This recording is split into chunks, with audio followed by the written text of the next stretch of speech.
പനിച്ചൂടിനുള്ള മരുന്ന് അമ്മയുടെ കൈവെള്ളയിലുണ്ടെന്ന് പാരസെറ്റമോളിന് അറിയില്ലല്ലോ. അത് കുഞ്ഞുങ്ങളുടെ വലിയൊരു അഭിമാനമാണ്. ഒന്ന് പനി വരുമ്പോൾ അമ്മയെ കൈവെള്ള വെച്ചൊന്ന് തൊടുമ്പോൾ ആ പനിക്ക് ആശ്വാസം അവർ ഫീൽ ചെയ്യുന്നുണ്ടാവും. ഇതൊക്കെ പറഞ്ഞാലും പനി വരുമ്പോൾ നമ്മുടെ അടുത്തേക്ക് തന്നെ കൊണ്ടുവരാറുമുണ്ടല്ലേ.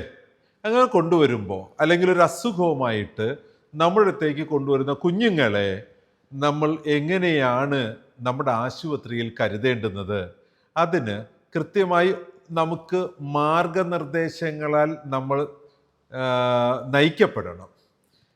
ആ ഒരു പ്രൊവൈഡ് ചെയ്യുന്ന സർവീസസ് കൃത്യമായി മാർഗരേഖയുള്ളതായിരിക്കണം. സേഫ് പ്രാക്ടീസിന് വേണ്ടിയിട്ട് PIC ഉണ്ടായിരിക്കണം, NIC ഉണ്ടായിരിക്കണം, അല്ലെങ്കിൽ നമുക്ക് വെൽ ബേബി ക്ലിനിക്ക് ഉണ്ടായിരിക്കണം. ഇങ്ങനെ വ്യത്യസ്തമായ രീതിയിൽ നമുക്ക് ഓർഗനൈസ്ഡ് ആയിരിക്കണം.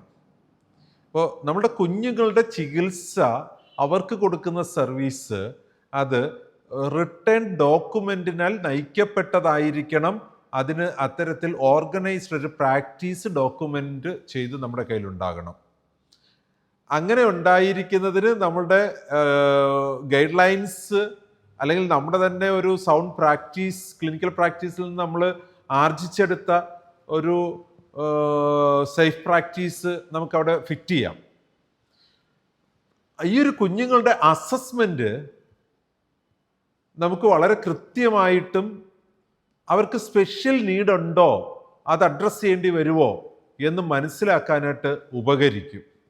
അപ്പോൾ ഇത്രയാണ് 11ാമത്തെ സ്റ്റാൻഡേർഡ് COPയിൽ ആദ്യത്തെ ഒബ്ജക്റ്റീവ് എലമെന്റ് കമ്മിറ്റ്മെന്റിൽ paediatric services are organised and provided safely സ്റ്റാറൊക്കെ ഇട്ടിട്ടുണ്ട്. ഇത് വളരെ സേഫ് പ്രാക്ടീസ് ആയിരിക്കണം. PIC NICയും കൃത്യമായിട്ട് മാനേജ് ചെയ്തിരിക്കണം. വെൽ ബേബി ക്ലിനിക് ഉണ്ടെങ്കിൽ അത് കൃത്യമായിട്ട് മാനേജ് ചെയ്യണം. എല്ലാം കൃത്യമായിട്ട് ഡോക്യുമെന്റേഷൻ ഉണ്ടാകണം. Means paediatric sub specialities, special ക്ലിനിക്കുകൾ വെൽ ഓർഗനൈസ്ഡ് ആയിരിക്കണം നമ്മുടെ ഹോസ്പിറ്റലിൽ.